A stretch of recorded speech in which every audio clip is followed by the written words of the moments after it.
this evening. I guess I don't look as annoyed as I look there. So Mr. Kabutia mentioned a number of interesting things, and it's also interesting about thinking that you're the last speaker when you're not, because he pretty much said a lot of things that I should have said, but he said it on my behalf. So I'll also try not to make the mistake of thinking I'm the last speaker. So powering the security posture of an organization against the imminent threat. So when we think about security posture, what's the first thing that comes to your mind? For me, the first thing that comes to my mind is, back then when I used to train in karate. Karate is a martial arts for those who don't know. We are not assuming here. So there was a basic posture that you needed to make to stay stable, so that when your opponent hits you, you don't fall down. So the left foot needed to be in front. I cannot demonstrate it well enough because I'm not in the appropriate attire. So the left foot, I'll just do it to the best of my ability. The left foot needed to be forward, then you needed to bend, your back knee needed to go down. So he'd tell you to do that, but then how do you test that? So when you guys are still going on with your classes, he'd hit the front feet so hard. So if you're not on the right pose, you drop. You just hear someone drop in class, and he'll have proven that you didn't get the instructions. You're just trying to please him. So that's the first thing that comes to my mind when we talk about posture. So you can claim you have the right posture, but how do you prove you have the right posture? So what is security posture? Something very related to what I just talked about, something very related to that analogy. So your security posture measures how vulnerable your organization is to cyber attacks or data breaches. Another key piece of security posture is how an organization reacts when an attack or breach takes place. I know that we've mentioned two types of companies. So there's another way to look at it. There are those that have been attacked by a cyber attack. There are those that have been attacked by cyber criminals. And there are those that are going to be attacked by cyber criminals. I'm sure most CISOs know where they fall. So cyber attacks are quite costly, and I think another advantage of being among the last people to present is the guys who've come before, both yesterday and today, have given enough statistics on the same, and we can see one here. So cyber attacks, no matter their cost, can be very costly. According to an IBM report in 2020, an average cost of data breach was 3.86 million USD globally. So ransomwares have been rampant in the last few years, few months, few days. I'm sure they're still happening even right now as you're speaking, because they seem to be the most common types of attacks in the recent past. So statistics of the cost of data breaches, as you can see here, between 2020 and 21, there's been a rise. The slope is quite steep there. And we can also see the cost. So it's been increasing for the last, like we can see from 2017, it's been really increasing. So ransomware has been a serious threat. We are just using it as a representative here. The panel talked about ransomware, and the previous speakers also talked about it. So still statistics, so that's the average total cost and frequency of data breaches by initial attack vector. As you can see, compromised credentials are the most common attack vector. So we can also see their average cost per record by type of data compromise. This is just to show you the cost of data breaches for us to understand the importance of a good cybersecurity posture.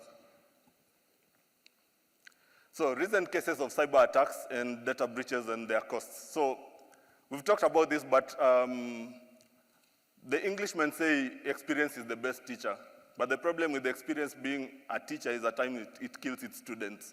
So we don't want to be the students who will be killed by experience. So it's better to learn from other people's experiences. So as you can see these are leaked images presented in a spreadsheet.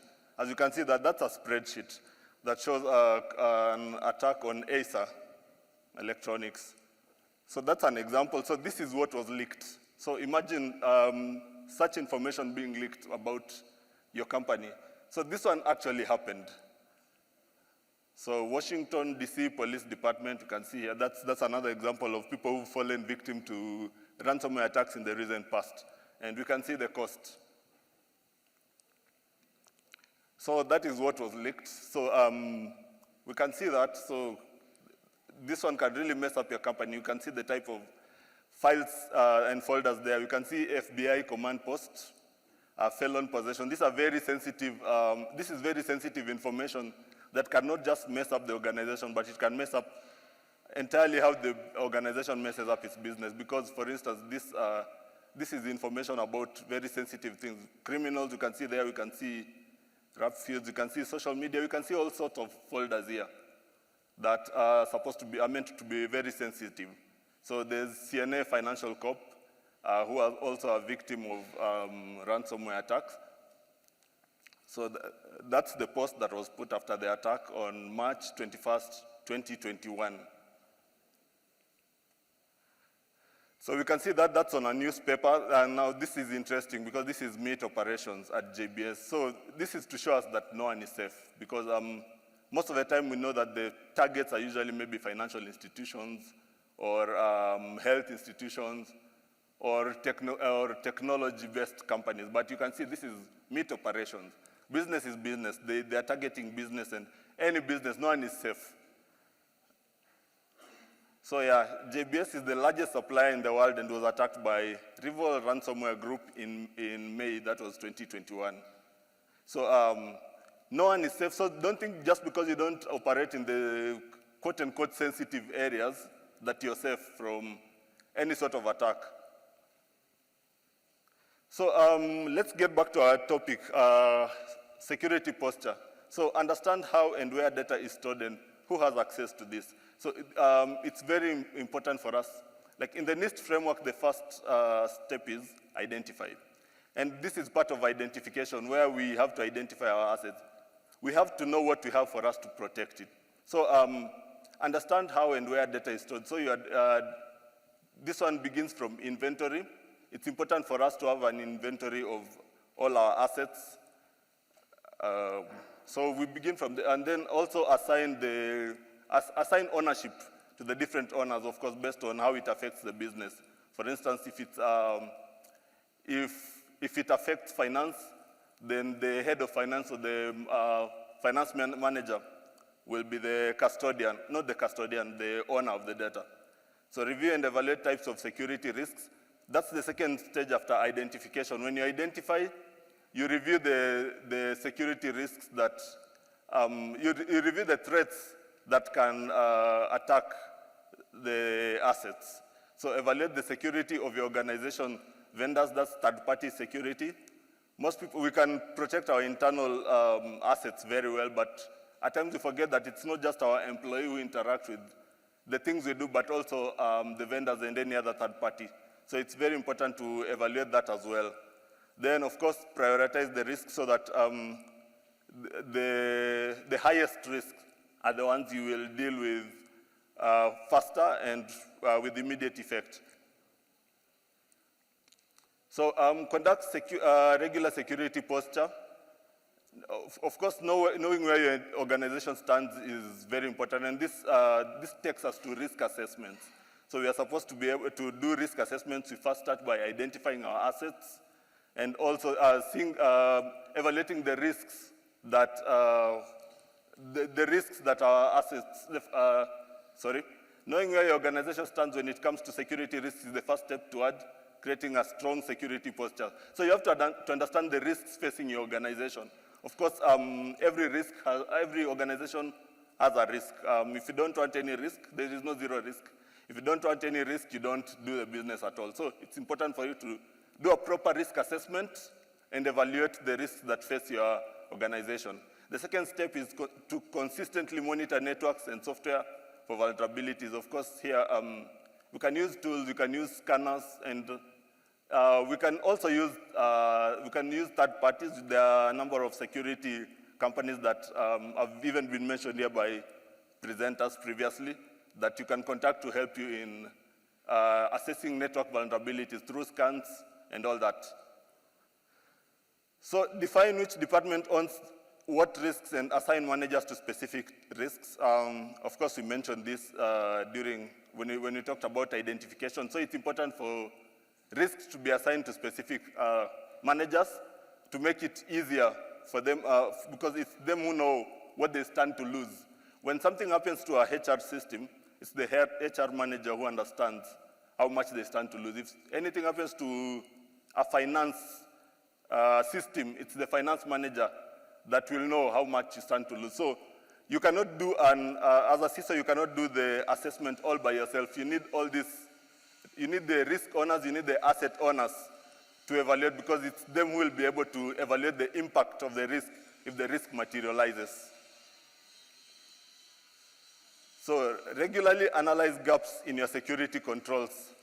Of course, controls are specific policies, procedures, processes, and technologies. I think it's been mentioned a number of times. So security awareness has been mentioned by the presenter before me. Of course, there is technology, there is processes, and there is people. Those are the most important controls. And of course, processes processes dictate how staff members interact with technology. So if your processes are right, processes should be right. And of course, you know, governance is a very important aspect of information security, because we are protecting business assets here. Information security does not exist independently, but it exists to serve the business. It exists to protect the business ability to function. So it's very important for this to come from management, and that's where policies come in. It's very important to maybe write policies and make sure they are approved by management.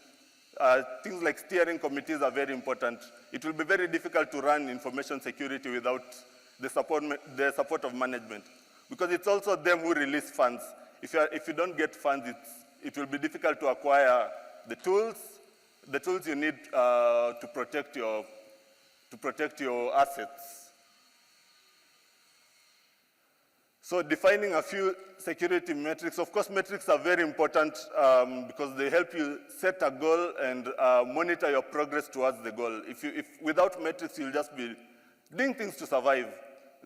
Goals are very important, and metrics are also, they're also what you will use to communicate to management, because management will not, if you present your case to management, whether it's the COO or the CEO, and you just say something like, we need a firewall, and a firewall costs how much? They are pretty much expensive. A number of tools are very expensive. So you're telling him to get, let's say 500,000 shillings just for something they don't understand.